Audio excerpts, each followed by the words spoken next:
Tonight,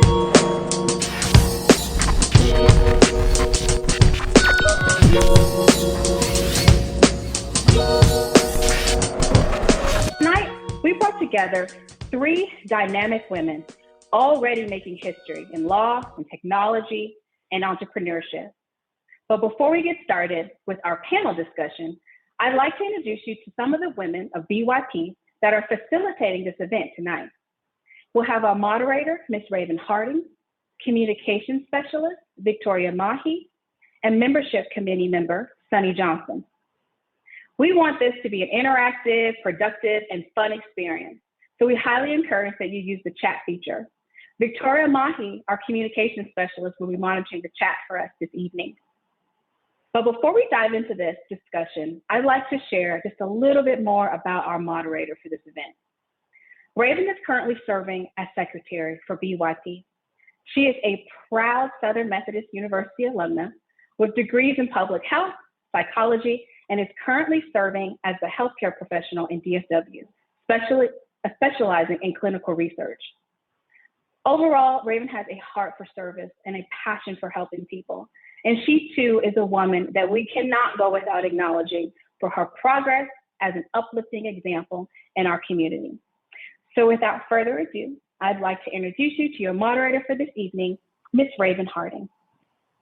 Thank you so much, Latalia. Good evening, everybody. Thank y'all so much for joining us. I cannot wait to get this conversation started. I am so excited to be your moderator this evening. This discussion is going to be broken up into 5 pillars, and that goal is to uplift her story, her leadership, her voice, her confidence, and her impact. And then our other goal is to just provide tangible nuggets of wisdom so that we can leave this event not only inspired, but ready to turn our dreams and our visions into action. So during our event, you should expect each panelist to give real life experience, encouragement, and insight into their personal journey of becoming a boss lady in their own right, in their own way. And as always, from sister to sister to sister, know that this is a safe space and an authentic environment brought to us, for us, by us. And so please get comfortable, make yourself at home with our chat, post your questions, your comments, anything you want. The chat is your home, interact with us. And without further ado, let's get this started and let's meet our panelists. First up, Coach Leanne, come onto the floor. Can you tell us a little bit about yourself? Hi, I am Leanne Greer, also known as Coach Lee. I am the owner of Body by Lee and the Body brand, which is my fitness apparel line.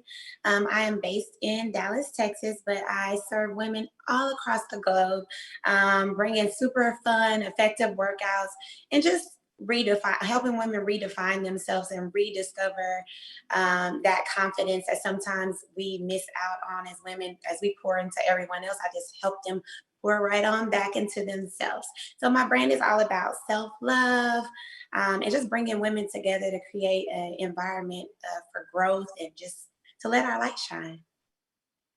Awesome. Thank you so much, Coach Lee. Next up, Dr. Jer. Come on, tell the people about yourself.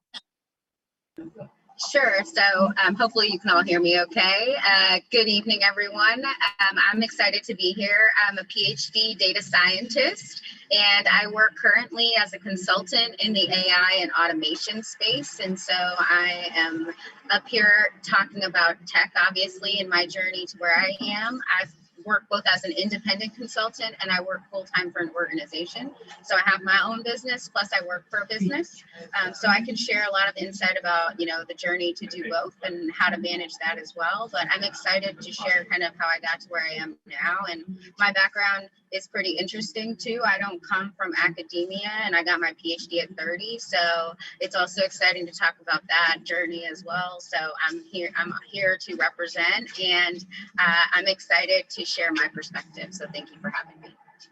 Thank you so much. And last but not least, I'd like to introduce Judge Tucker, who was elected to the state district judge in a historic election in May 2012, becoming the first African-American judge to serve in the 170-year history of Collin County. Judge Tucker, can you tell them a little bit more about yourself?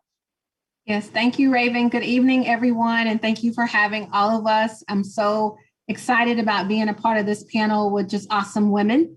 As Raven said, I am a state district court judge of the 199th District Court. Kind of a fun fact, people always wonder where those numbers come from. You know, why is the 199th court next door to the 429th, the 366, all these different numbers. And so the numbers actually come from the legislature when courts are created. So when my court was created in 1971, the next number up was 199. So the 200th District Court isn't in my county, it's in a different county. But if you ever wanted to know, then now you know. My court is a general jurisdiction court as opposed to a specialized court. So for those of you that are familiar with Dallas County, most of their courts are specialized, like they only hear criminal or they only hear family. In Collin County, we're starting to get some specialized courts, but most of the older courts like mine are general jurisdiction. So I hear civil cases, I hear criminal cases that are felonies, I hear family law, CPS, and then I also started a CPS drug court to try to help parents get their kids back that were suffering from substance abuse issues. Awesome. Thank you so much.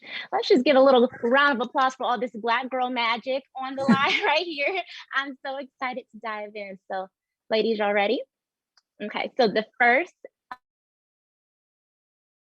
thing is her story.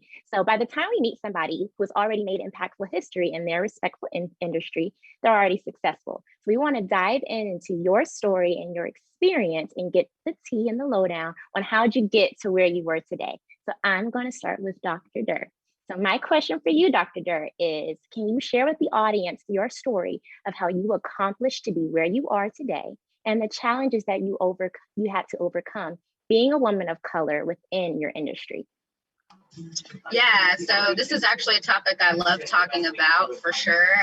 It was a journey for sure to get to where I am. I work in a very heavily male-dominated industry, like a lot of people in tech. And so it was challenging to even know that this was an opportunity that was even available to me because it wasn't something I found out about at my school. I participated in TRIO like a lot of us do. And, you know, that's how I found out about college and everything like that. My parents were in and out of incarceration for a lot of my childhood. So it was pretty interesting to be where I am right now and try to, I guess, imagine this being an outcome even at all. And so that's one of the things I guess I like telling people too, is you just never know where you're going to end up. And that's, I think, one of the best things that I learned from all of this. My challenges, my mom was in and out of incarceration. My parents were doing a lot of illegal stuff when I was a kid. And so I like to joke that I grew up in a very shameless type of environment, if you've ever seen that show. And so I also took care of my siblings during that time. And I did all these things that you really shouldn't have to do so young. And at the same time, it taught me to be, you know, goal driven and goal oriented and go after what I wanted, which is also a curse and a blessing, because it makes you feel like you have to do all the things all the time and you have to go above and beyond. Like my mom says, you know, you work twice as hard to get half as far, which I think as people of color we're used to. And so that didn't bother me, but it did start to, you know, bother me when I was the only person that looked like me in the class. I felt like I needed to go above and beyond to show that I knew what I was good at. And so it really pushed me to get the PhD. It pushed me to get a job that maybe I didn't necessarily want, but I made a lot of money. So I thought that was the answer. And then I realized that I needed to start a business because of all the education I got, because I didn't want to have to work for somebody else that I didn't think was as smart as I was. So I would say that those were all the things that kind of led me to this point. And then just seeing my parents hustle, I learned that hustle mentality. I just always tell people that I flipped it to a positive. And so whatever you're good at, even if other people think that those aren't valuable skills, you never know what could actually be the thing that makes you who you are. And so don't be scared to put yourself out there and be authentic, because I meet people all the time time who have similar backgrounds to me and are doing the same kind of stuff that I am. And it's really refreshing to see other African Americans and Hispanic people, because I'm an Afro-Latina. I love seeing both of us enter the tech space, especially because we're the least likely to be there. But it will kind of push you to do things like start your own business, because you don't see people that look like you at the table too. Yes, thank you so much. Thank you, thank you. Already dropping gems. We're gonna come back because I heard some things about networking in there, some self-care and all of that. So we're gonna touch on that more later. My next question is for Judge Tucker. So Judge Tucker, can you give an example of a challenge or a bias due to being a woman of color in your industry? And how are you able to maneuver the situation towards a positive outcome? Like Dr. Durr indicated, the legal profession is heavily dominated by white male. So not just male, but white male. We're starting to see obviously more women go to law school. But I can tell you the first judicial conference that I went to, I walk in and there's 600 judges and all I see is a sea of white hair. I called one of the female judges in my county and I said, hey, why didn't you prepare me for this? You know, I'm looking around to see, you know, where are the women, and particularly, are there any women of color in this room? And so I spent my first probably 30 minutes just kind of looking around to see, is there anyone in here that even looks like me? And so it's interesting. When I grew up, I was always the only African-American child in my classes. I went to UT, I went to SMU, so not tons of, you know, students of color there. So I do feel like that kind of prepared me for my journey in entering the legal profession, but still, we oftentimes are wondering where are the people that look like us. And I think that when we're in that position where there are so few, that we do meet obstacles and challenges that others don't, because it's not anything they've ever had to think about, because we haven't been in those spaces.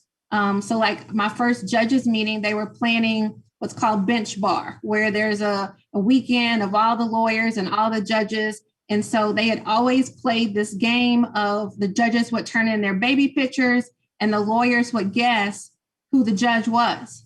So I'm sitting in this meeting, my first meeting, and I said, hey, we're going to have to come up with a different game this year because it's going to be quite obvious who, you know, Judge Tucker is. And so the room got quiet because it was not anything that they ever even thought about.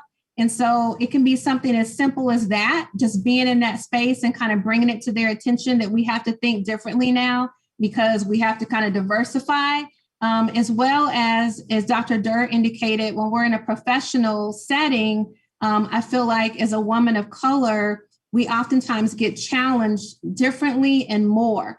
I've asked my female colleagues, hey, do you guys get challenged on the bench this way? And they will say, yes, Angie, but not in the way that you do. So like my bailiff had worked in every court in this courthouse before I hired him as my bailiff.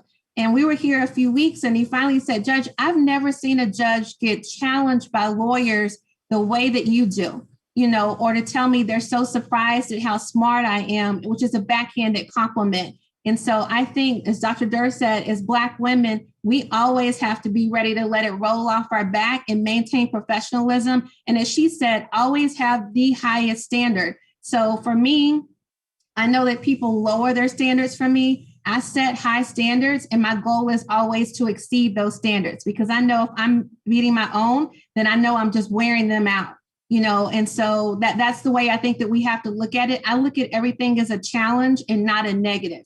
How can I address this and still come out on top, you know, without you trying to belittle me or make me feel like I shouldn't be here? Because I'm always going to show you that if anybody deserves to be here, it's me. So I think that's the attitude as women of color that we have to come in with.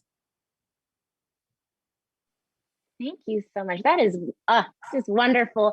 Representation matters. And so I thank y'all so much for being there, showing up, showing your faces, showing, yes, we are here. We occupy these spaces unapologetically and fabulously. And so I thank you so much for touching on those keys. Coach Lee, you ready for your question? So overall, what advice would you provide, considering your story, that could empower our audience members to approach their own paths towards success?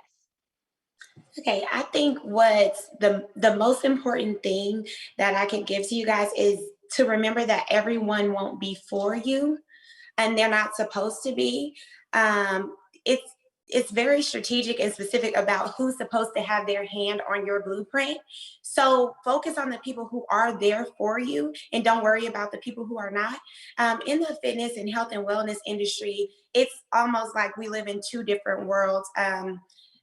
When compared to some Caucasian fitness influencers, they have different contracts and opportunities and all these things that we get paid for. We're producing excellent content, but there's no monetary gain or anything for us available for us. So what I did is focus on the people who work for me, focus on the brands that do see what value I bring to their company, and I work with those brands. I always say, you never have to ask for a seat at a table that you're supposed to be at. They're going to pull out the chair for you and invite you to it. So just be confident in what you do, and always remember that no one can argue with greatness. If you show up and you're great, then no one can argue with that. So just be great at what you do, and everything will fall in line. Awesome. Thank you so much. Dr. Durr, I just saw you posted something. What do you want to share? What is your quote?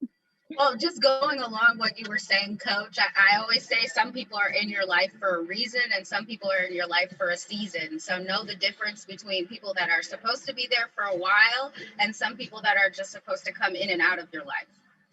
Mm-hmm. Dr. Durr has all the things. We're gonna make a t-shirt line after this.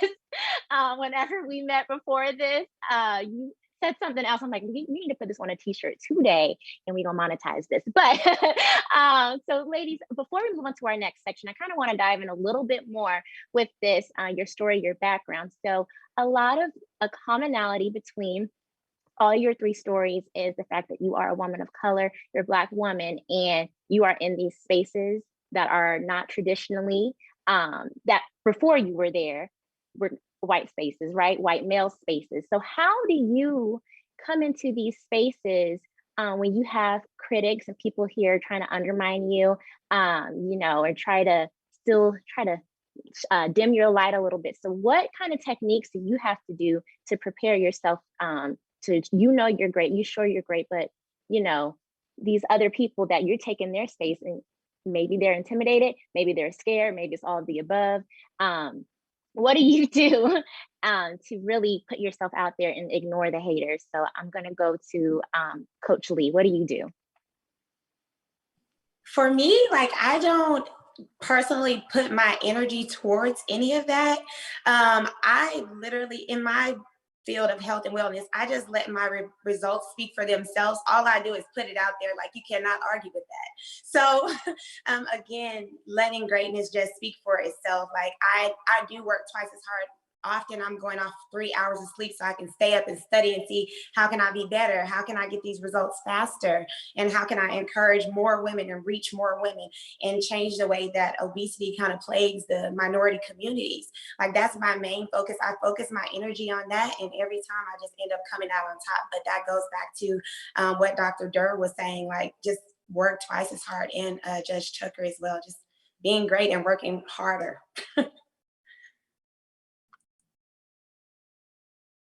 Judge Tucker, what do you have to say about this? I know we have similar backgrounds going to a PWI, going to SMU, and so I know you touched on dealing with some classmates, and Dr. Durr teaches SMU, and so what do you do when you are in the room, as far as in academia, and you're dealing with people who are naysayers in the background? Right. So my experience, UT and Austin are, very liberal, kind of everything goes. And then I went to SMU for law school, which was very eye-opening. As I said, I'd always been in environments where it was predominantly white, but SMU was just on a completely different level. Our first, like I said, we were the largest law school class that they had. A whopping 13 African-American students showed up, and you would have thought, the sky was falling.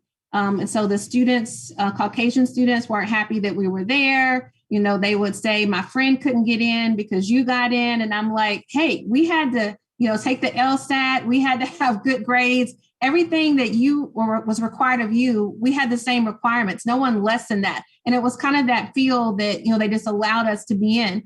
Our first week, there were racial slurs, all over the bathrooms, in the law quad. And I'm thinking, these are educated people. So these are people that have already gone to college, some of them, the wealthy of the wealthy, right? And we have racial slurs in the bathroom. So that was eye-opening for me in that space.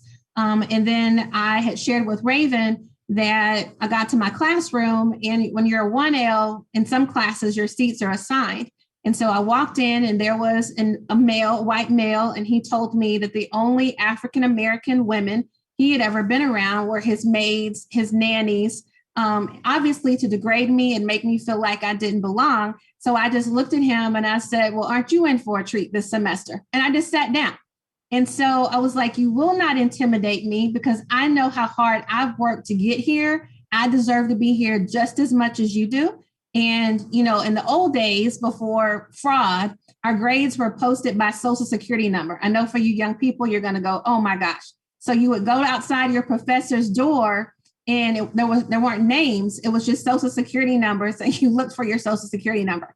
And so how these kids knew the names, I don't know, but I was so happy when I got to my professor's office and I was at the top, my grade was at the top and his wasn't. Because once again, confirming if anybody deserves to be here, it's the person with the A, not the person with the C. And so I just kind of, smiled at him and went on. And so I think it's just having that self-confidence. And I think that begins when we are younger, that we have to pour into our little girls that look like us, our little brown girls, and let them know that they are special. They are princesses. They're going to be queens when they grow up. And there's nothing that they can't accomplish, so that when they get to these spaces, and things are coming at them, it doesn't deter us. We have to keep going. And I will say that it's been great to have support from other women that look, Caucasian women or African-American women in this space to encourage me. When I got here, I was the first. I call myself the Lone Ranger. I'm still the Lone Ranger,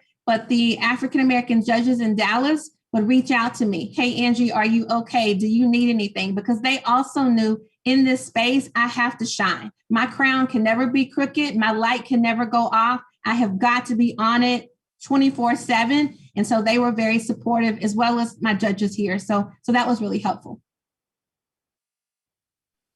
Thank you so much. I don't know if y'all can see me, but I was, girl, period. That is awesome. Before we move into our next segment, Dr. Durr, did you want to have anything else you want to say about that discussion? I was just going to say, if you can't find a seat at the table, it's never a bad thing to just make your own table.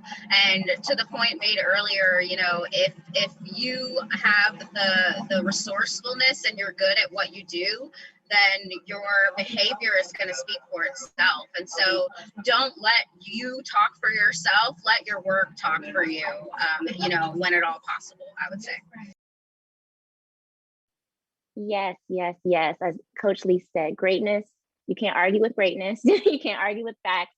I'm here to conquer, to slay, and they're just going to have to deal with it. So moving on to our next topic of conversation, it's all about HERconfidence. So I know we were kind of digging into that part of being confident as you are walking into these spaces and owning it, making sure your crown does not tilt, having your sister squad.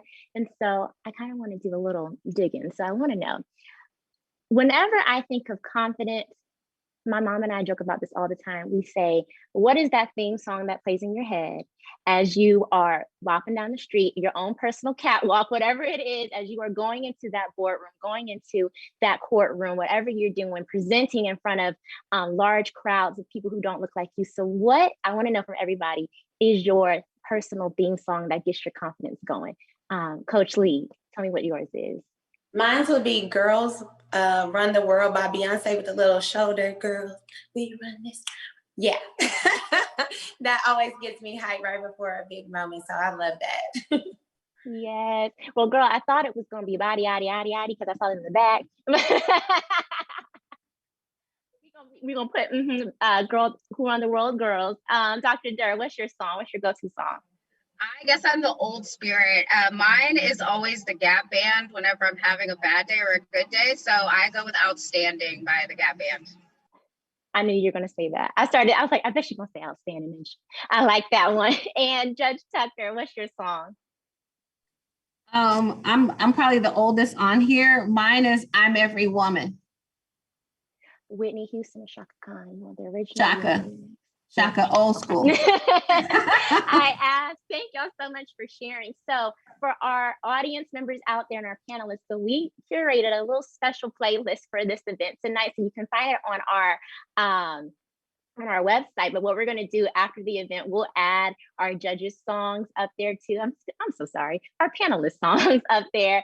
And then audience members, if you have your go-to confidence song, please drop that in the comments, because we'll love to just make this as interactive as possible. We're a family, so add that up there, and then you can play that playlist whenever you just need a little pick-me-up, or you just need a reminder that you are it.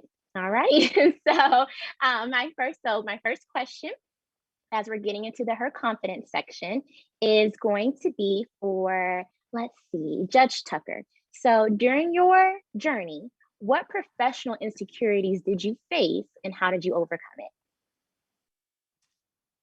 That's an interesting question. I was raised by a single mom who, if she lacked from confidence, she never showed me that.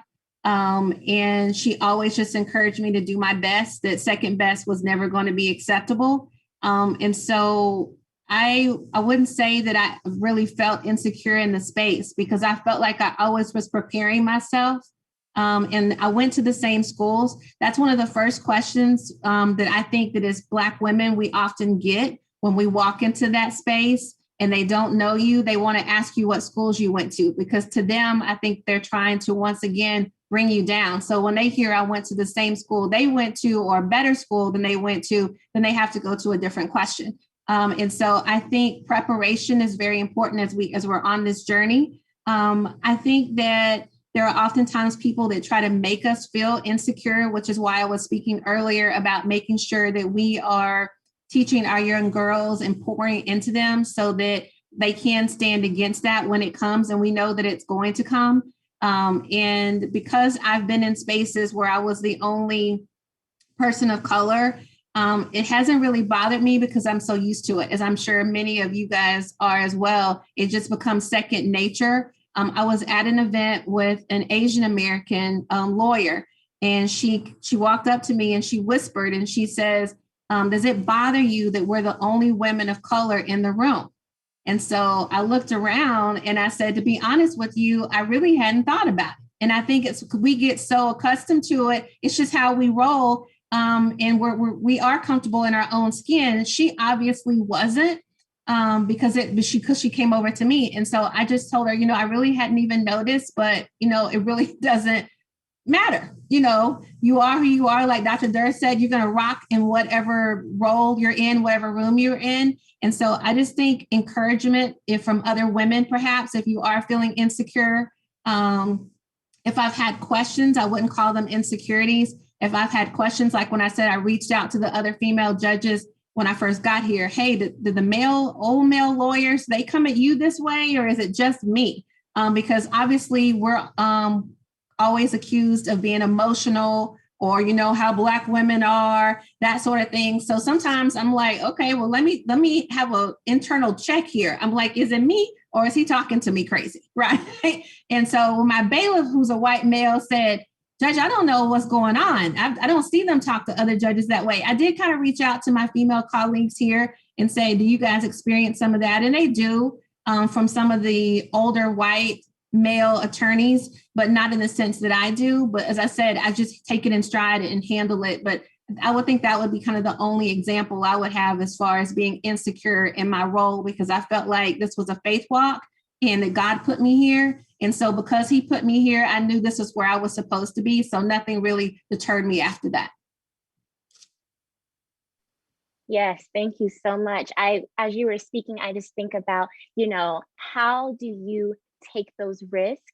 How do you walk out on faith and really just fully trust? And like, how what are your reminders, or what do you do, whichever panelist wants to come forward, about really taking those risks and being confident in those risks? So Coach Lee or Dr. Durr, anybody want to speak to that? I'll just say that you definitely want to make sure that you do your due diligence to know who you are before you do anything. So be self-aware and know what your strengths are, what your weaknesses are as a leader, but also just as a follower. I think we need to understand how we relate to other people, not just from a leadership perspective, because that's usually the first place we go, but I think we also need to understand how to work with other people and listen to other people and learn from other people, because no matter what role we have, that's an expectation that's going to be held to us. And so I think you also have to take self-care as a priority, and you need to take the time to walk away when you need that time to really work on yourself, because you can't be your best self if you don't feel good. And people know that. People know when you're not aware of how you come off to people, and you're not aware of who you are, and you're not in touch with your emotions enough to know, how you are able to exist in the world. So I would say make that a priority, spend the time, investing in yourself first before you invest in anything else, and make that a constant, focused kind of thing that you do and that you work towards no matter what happens. And I will also say that don't feel like you need to always go above and beyond, because I think sometimes as women especially, we think we have to do everything. Like, Judge, I heard you say you have a cleaning lady. Like, that's amazing. Like, that's the kind of stuff we need to be able to be comfortable doing as women. We don't have to do everything. I have a 7-year-old, and I have to tell myself, like, mommy has to go do stuff because I have to pay her bills.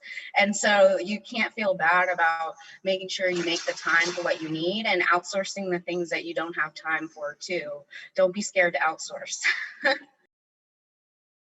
Yes, thank you so much, Dr. Durr. I noticed you were saying, basically, I was always taught you can't pour from an empty cup. So if you are not right within, if you're not doing your self-checks, your reminders, you taking care of yourself, especially as Black women, we typically get the brunt of a lot. We have to deal with the people at the job. You got to go back home, deal with the family. And then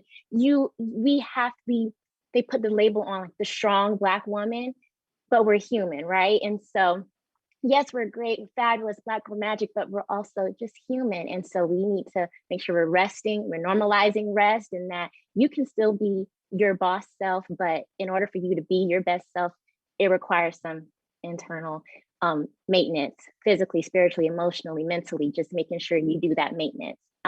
Coach Lee, hey girl, so I want to know,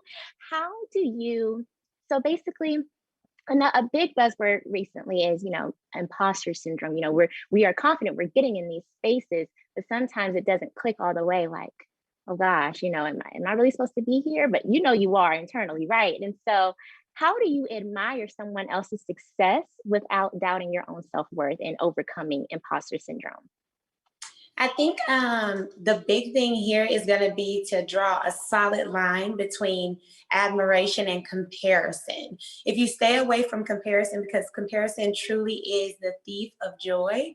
And just, I could use my co-panelist here as an example. Like, I'm a fitness trainer. I'm here with Judge Tucker and Dr. Durr. It would be so easy for me to shrink and feel like I don't belong here, but I know that we all were invited here because we all have something different to offer the world. So if you just focus on your own journey, you never know what another woman had to go through to get to where she is today. So you just always want to focus on your own journey and know that like you belong right where you are. Like, if you're there, it's because you belong there. Focus on giving your gift to the world and just opening up and letting your light shine, and don't shrink. Don't reduce yourself for anybody. I think there's a quote that says that I'm not breaking myself down into bite-sized pieces anymore. They can choke. Okay, so make sure you just like live and be light and just be the fullness of everything that you were created to be. Thank you. I love that. Yes, that's something else we're going to put on the t-shirt line at the end of the meeting. So, so thank you, ladies, so much. This has just been so wonderful. We're going to move into our next segment. And that is all about your vision and your impact. So a part of this event tonight was how are we going to make our visions, our plans, our ideas, all of that into action, because we can dream all day.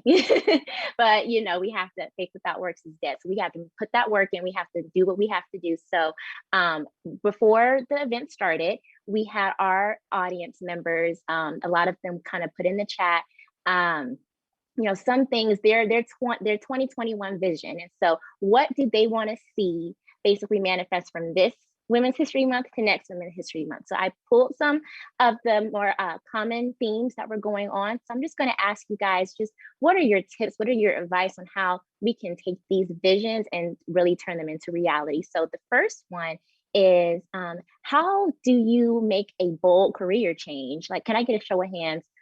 Who is in a profession right now on the line who this is not what you thought you were going to be doing and you made a bold decision? Okay. And so Coach Lee, can you kind of talk about that? Like, how did you make that bold career change? Who helped support you? How do you prepare and market yourself as you are going through a new business venture?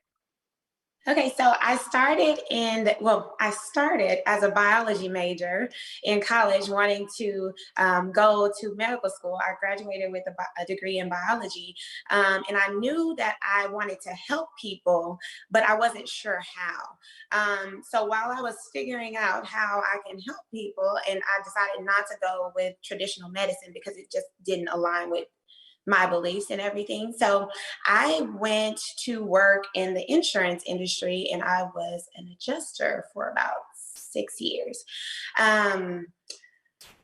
Everywhere I went and I worked in DC for a year. I worked in San Antonio for a year. I worked all these different places, and this little fitness situation was just following me. And I'm like, get back. Like, I don't want to do that. Like, I don't want to do that. I didn't want to do it. I loved working out and I loved helping people. And then I started to pay attention to, what are you doing for free? Often I didn't charge anybody, and I'm completely changing lives. And I did it for free with no problem, no hesitation. There was a particular situation with my coworker who sat next to me. He wanted to become a police officer, but he was like, I'm too fat and I'm too old. And I'm like, no, you're not. Like, let me help you. So I'm throwing food in the trash. I'm like, no, we're running around the building after work, all of this. I left that assignment and was waiting on my next assignment. And he asked me, could we meet up? And I'm like, okay, that's random, because I don't typically talk to people after I leave an assignment. But when he came to meet me, he came in his police uniform, and he was like, I'm a police officer. And he was like, I just kept hearing your little voice, like, come on, Papa, you can do it. So that was when I realized that God had a call on my life to do that. I'm like, I literally changed his whole life. So I waited until I was at a point. A lot of younger girls in the health and wellness industry reach out to me like, how did you know when to quit your job and all this? Well, honey, I mean, yes, step out on faith, but also be strategic. I was missing money to be at work. I didn't just say, forget my life and all of my bills and everything and just quit. I was actually missing money. Like, so I tell people, like, wait until you're missing out on something to be there. Like, you can do your 9 to 5 and do what you love as well on the side until it becomes a thing where you can actually step out on it. So I did that. And how I ended up where I am today is just setting small goals. At first, it was just me and my mom. I thank God for my mom. It was just me and my mom at the gym last time. Like, okay, mom, let's do some jumping jacks. Nobody came. So it was just me and my mom, and she was my biggest support in my transition. And I just started to say, okay, if I can get 10 people in class every day this week, if I can, and then it got to a point where I didn't have enough equipment. Like, the other trainers are like, no, she needs to leave. Like, she has too many clients. And now I've, in the last year, I've serviced over 5,000 women in 5 different countries. So it's absolutely phenomenal. Just keep setting those small goals and keep knocking them out the park. And before you know it, you're here with these amazing people speaking. Yes, as you were talking, I was like, yes, you better walk into your purpose. It's going to follow you. for you to do. So that's awesome. I'm so excited for you and your journey. Another vision that someone else, a lot of people talked about is continuing education. So, oh, before I go there, I wanted to tell you, Coach Lee, as you were talking about how you and your mom were hitting the gym, our community members, our village, our family, they are some of our biggest supporters. How many of y'all on the line have had to go to your family's room and be like, okay, can you call out these flashcards for me, please help me study? Can you be a practice, defendant? Can you help me do some tech stuff? Now, Dr. Durr, I'm in the STEM field too. And so a lot of the times it's just a lot of just mutual support, because when I try to throw out equations, my family, they're like, let's try again later. But Dr. Durr, speaking about continuing education, how did you make that vision into a reality? I know you're saying you're a non-traditional student, you got your PhD at 30. So can you talk more about that?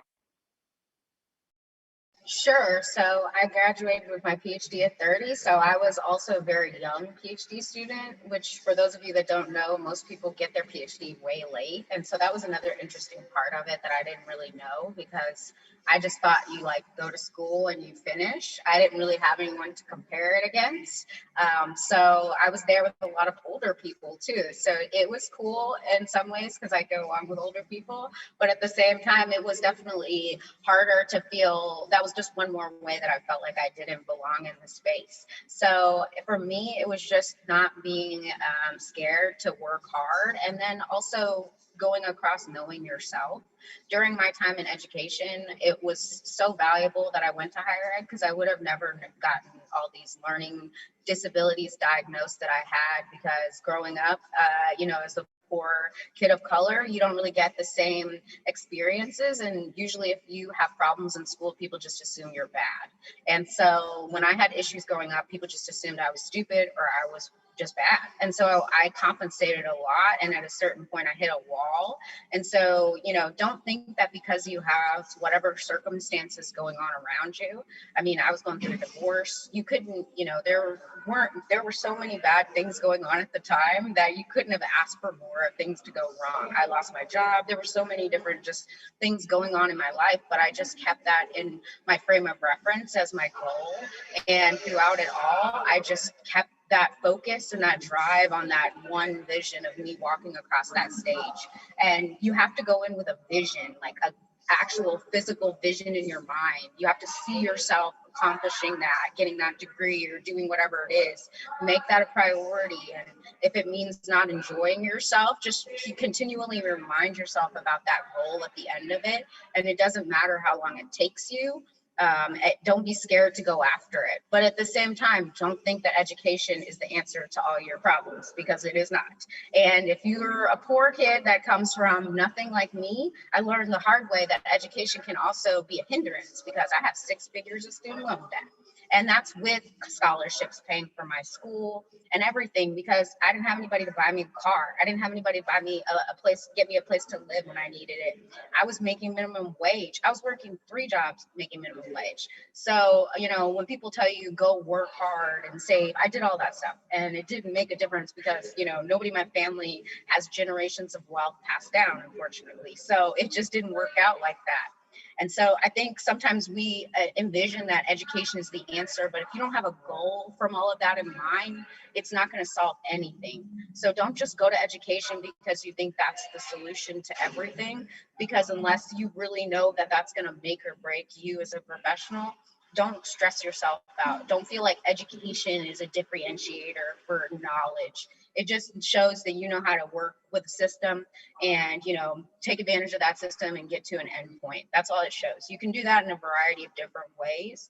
And there's so much information readily accessible in the world. Don't feel like you need someone to verify that you know what you know. Again, let your work speak for itself. Work on projects, showcase those projects. Don't feel like you have to show a certificate if you have something tangible to show people about what you know. Yes, yes. Thank you. And Judge Tucker, another one of our audience members, what they want to talk about is basically, how do you thrive and not just survive? How do you, their vision is thriving and growing in all their areas of life and balance that being a successful Black woman. So what do you do for balance? How are you thriving right now? And how do we turn that to a reality? For me, my center is always God. So in the mornings when I wake up, before I ever get out of bed, I thank God for letting me see another day. And then I commit my day to Him. And so for me, what that does is, because I think as women, particularly women in our position, as we talked about, we feel like sometimes we have the weight of the world on us. You know, we have so many things we have to do for family and work and career and growing businesses, all those things. So when I can tell Him that I'm turning it over to Him, that means He's in control and I don't have to be. And so I start my day that way. Before I take the bench, the same thing. I ask Him to give me discernment. I ask Him to give me the guidance. Let me see what I need to see, not just what they want me to see. Help me to make the best decisions, all those things as I journey. So that's that's my base level. That's ground level, ground zero for me when I start my day. And that helps me if I, wake up, quickly and I forget that. About noon, it hits me. I didn't start my day right because it's like, boy, nothing has gone right this entire day because I didn't start it off right. And so those are things that just kind of help me as I go along. And I really think, and I think Dr. Durr and as well as Coach Lee have touched on these things about being aware of our bodies and when to rest and all those things that we need to refuel. Because that's when I feel I'm at my best. We all can just wear ourselves down, particularly when you're in a high stress. My job is extremely high stress, right? Because I have to decide on whether somebody goes to prison, somebody goes on probation. I have to decide, does this child go home with their parents or do they go to foster care? All those different things. I hear death penalty cases, so my day-to-day, my 9 to 5, I tell my mom when I get home and she wants to talk about something, I'm like, hey, I can't do any drama past 5 because my 9 to 5, I hear everything, right? I cannot. And so I think it's so important what they said about self-care and taking a step back sometimes just to relax and not feel guilty. Because I think sometimes when we do, I don't know if it's all women. I know moms have that guilt, but I think too, like Coach Lee is talking about, even when I had my own practice, you are never off work when you are an entrepreneur. You are working all the time. And so I think it's very profound and key as to what they were talking about, is to take care of self. I can say those are some things I've neglected. And my body, I paid for it with my body. I was on the bench in a trial and could not stop coughing.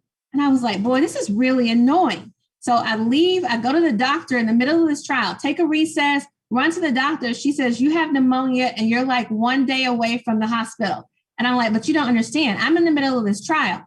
So she tells me to go home. I come back to work, finish the trial, go home. And the next morning, cannot get my head off the pillow, sick as a dog. And so I think that is what we do sometimes when we're trying to reach these different levels and be accomplished. And as Dr. Durr talked about, stay on top. We ignore all those signs that our body is telling us. So I think in order to thrive, it really is mind, body, and soul. And so I start with the spiritual, but also you need to factor in your mental health and just taking care of yourself. So I think the panel was awesome when Coach Lee was talking about, not really being here. She's exactly where she's supposed to be, because I believe as African-American women, we neglect ourselves to the nth degree, and we die from heart disease and all these things because of the stress and all those things. We don't take time to really invest in our bodies, ourself, our health. And Dr. Durr has knocked it out of the park talking about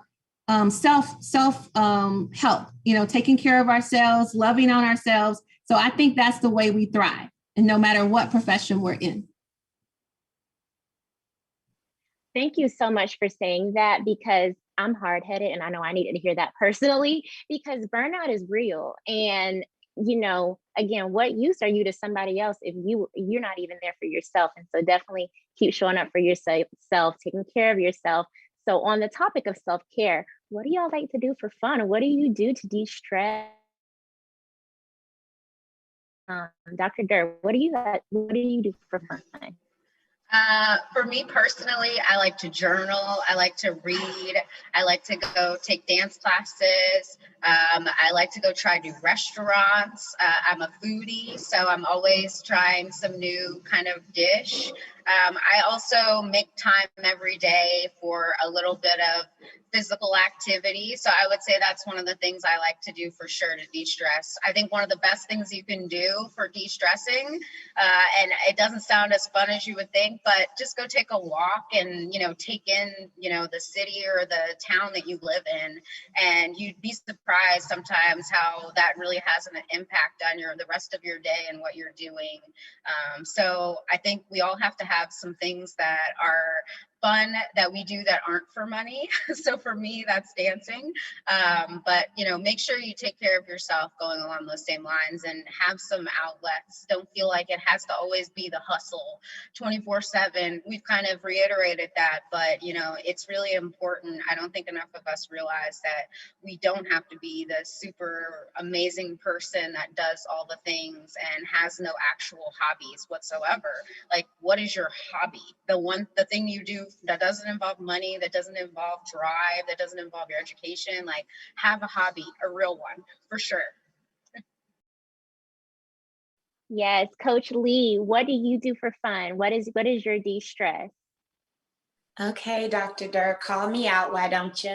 Okay, so just my favorite thing to do on the weekend, like I love like the fanciest dresses. My friends are like, you are the only person that buys like super fancy occasion dresses for no reason.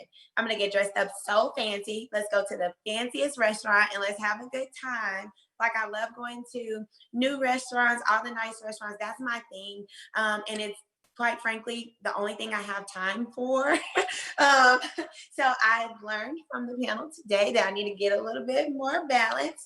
I'm currently burning the candle at both ends with my business, but it is also very, very rewarding when I can get a moment to just sit down and go to my support group. All of my clients come together in a support group, and it is just like all the positive vibes, and I get to just go comment to all of them, and it's so therapeutic for me to just reinforce that confidence in them. Like, I only can do it when I have spare time to go talk to each and every one of them. Somebody who's discouraged, like, to just pour into them. Like, my entire brand is about just uplifting women, empowering women, all of that. So going into that community is very therapeutic for me, just because I make sure I keep my cup full. So I go and pour into theirs when I have spare time, and dressing up, doing fancy stuff. Other than that, workouts. That's all. Girl, we will have so much fun, because let me tell you, I like to get dressed up to go nowhere. I have had a history of doing photo shoots right back there. Nowhere to go, but just for the fun of it, just to feel good. And Judge Tucker, what is your favorite thing to do for your self-care? I would say reading for fun, and I'm stressing for fun, particularly when I was in private practice. I would be in bed with, my code books or case file right before I went to sleep. And when I got on the bench, we go to these conferences, and they were talking about this secondary trauma because of all of the things that we see and hear all day. And I was like, you know what? I really don't do the touchy feely. I was like, this session is not for me. I'm sitting there with my colleagues, and I'm like, I'm just really uncomfortable even having these conversations, because this is not me, because I really didn't think it was affecting me, right? Because as we're Wonder Woman, I'm like, nothing affects me. I can hear this stuff all day. And so I started having these issues with my stomach. And I'm like, I've never had stomach issues. So I go to the doctor, and she was like, it's stress. She was like, you're internalizing it from everything you're hearing. And I went, oh, okay, well, maybe I should have paid attention to that whole secondary trauma thing. But she said, do you read? And I said, I love reading. I've always loved reading. But she goes, when's the last time that you just read for fun? And I had to pause, because I was always working, and she said, the fact that you read work right before you go to sleep means your brain never turns off. So she goes, you're not resting well. And so you get up the next day and you do the same thing. So I'm speaking to someone If this is you, then turn that work off. Find something that you just read for fun and immerse yourself in that so you can just kind of relax and take your mind off of your day-to-day. So that's what I do. Yes, I don't know if you saw, me and Dr. We raising our hands. The same thing. I get tummy aches because of the stress. I'm like, what is going on? And absolutely, it's manifesting physically what's going on around. So thank y'all for these tips. So we're going to do some journaling. We're going to read. We're going to go out for nice foodie restaurants with Dr. Durr, and then go to the gym with Coach Lee afterwards, so we can look great in these dressed up dresses we're going to put on and take pictures and stuff. That's what we're going to do for self-care. So ladies, thank y'all so much. Before we close out and do the formal closeout, I just want to give y'all the floor of just how we can go one by one, how the audience can get connected with you, and if you have any upcoming events or any upcoming business ventures, anything like that you want to share. So we'll go ahead and start with Coach Lee. I'm touching. Okay, it was such a pleasure to be here with you ladies this evening. You guys have been absolutely wonderful. I love everything that the event stood for. What I have coming up, well, my April challenge opens every month. Towards the end of the prior month, we open up for new enrollment. You can sign up to be a part of the challenge. You can do these workouts at home. Your kids can hop in with you. Your husband can try to hop in with you. Nobody's husband has made it through a whole workout yet, but they can try. So you can sign up for my April challenge at www.bodyxlee.com. Coming up in the next few weeks, I also have a book coming out called Transform Her. It is about the mental aspect of embarking upon a fitness journey. It just helps you get mentally prepared, because we underestimate that aspect and just decide that we're going to be fit on Monday, on the Sunday night before, and it doesn't work like that. So it just tackles the mental preparation of doing that. It's absolutely been a pleasure to be here with you guys. So thank you so much for having me. Thank you so much. And we'll make sure we'll give the audience all your information so they can go and look. Judge Tucker, is there anything you want to share? Actually, Team Tucker can rest a little bit. So I was blessed to run unopposed this year. I'm always up on the presidential cycle. So there's a governor cycle and there's a presidential cycle. My term is a 4-year term. I'm always up when the president is up.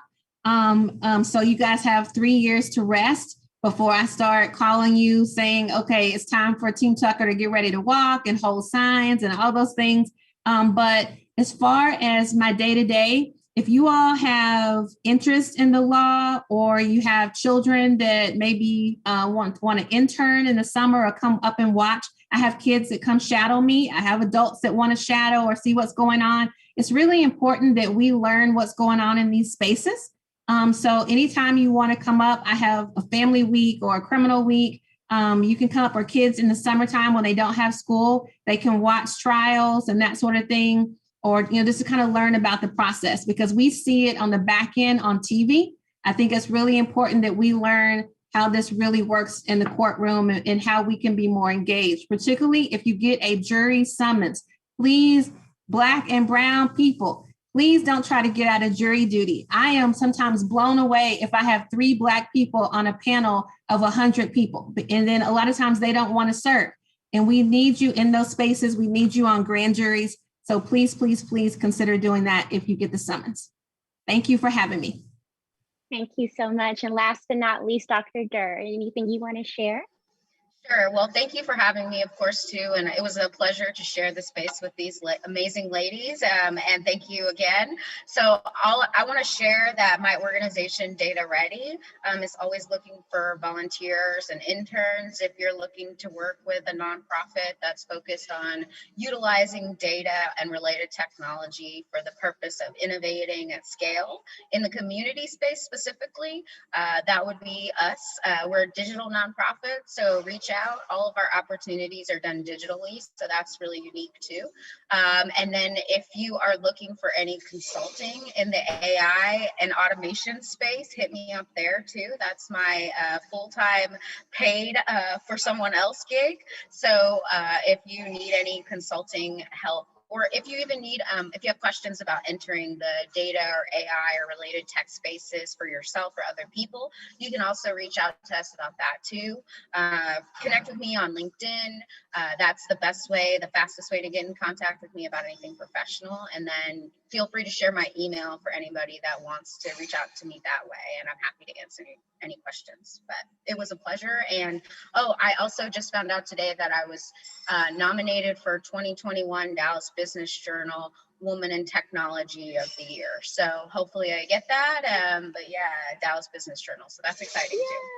Yes. Congratulations. Just honestly, congratulations to all three of you and just the wonderful things y'all have been doing and will continue to do. I'm so excited to see what the future has in store for you. And just thank you for just taking the time out of your night just to pour into us. Like, I know I'm here blown away. So I know all the people who are at home watching right now have just really walked away with what they came here for, and probably even more than what they were anticipating. So thank you, thank you, thank you. I want to go ahead and call on our membership team. So before we wrap up, we just have a little highlight from our membership team. So if Sunny is on the line, do you mind joining us? Hello, I am here. No, I do not mind. First, I would like to say thank you all so much for tuning in. We definitely appreciate your support. My name is Sundrea Johnson. I go by Sunny. I am a member of our membership committee here for BYP. And I just wanted to share some of the benefits of being a member of BYP. We assist with mock interviews, resume building, mentoring, vendor networking, and so many more things that we actually have coming soon. Some of the things that we did in 2020 was to partner with the NAACP to donate school supplies to all the DFW schools in the area. We actually sponsored a Juneteenth scholarship for our graduating seniors in the DFW area. And we have a lot of more things that we're going to be doing this month and the months coming soon. Please stop by and follow us on all social media platforms. Our Twitter account is Collin County BYP. Our Facebook account is also Collin County BYP. Our Instagram account is Collin County BYP. And our LinkedIn account is also Collin County BYP. Our YouTube channel is BYP Collin County. And if you have any questions or if you would like to keep in touch with us, know about any upcoming events, please stop by and check out our website. Also join the newsletter there to stay in tune with us and to know what's going on and to kind of stay in the know. Our website is bypcollincounty.org. Again, that is bypcollincounty.org. And if you have any questions, suggestions, or comments, you can always email us at excuseme@bypcollincounty.org. I do want to share that we have a financial literacy event coming up in April. And if you're interested in membership, you can check out our membership page at bypcollincounty.org/membership. Again, my name is Sundrea Johnson, and I am a member of our membership committee. Thank you guys so much for tuning in with us. We appreciate your support. Better plug it, girl. That was one.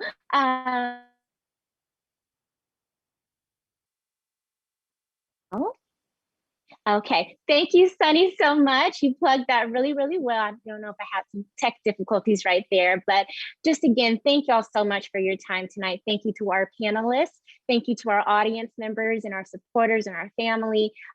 Please join us again for our next event. And with this discussion, we really hope that it provided you with some tools to use for your own professional and personal journeys. As women, especially women of color, the obstacles can be seemingly overwhelming, but with guidance from those who have achieved and rise to the occasion, there's no reason that every single woman on this call this evening cannot lift up another woman. So we thank you for that. And we can keep lifting each other up. We stand on the shoulders of others, and we are our sister's keeper. And I love to close out with a quote from Dr. Maya Angelou, and it says, "If I could give you one thought, it would be to lift someone up. Lift up a stranger, lift her up. I would ask your mother and your father and brother and sister, lovers, mother and daughter, father and son, lift someone. The very idea of lifting someone up will lift you as well." Thank you guys so much for your time tonight. I hope you enjoyed it. And we'll be reaching out to all of our audience members soon with some more details and a recap of tonight's event. Thank y'all and enjoy the rest of your night. Have a wonderful evening. Thank you. Good night, everybody. Thank you so much. Thank you. Y'all are fabulous.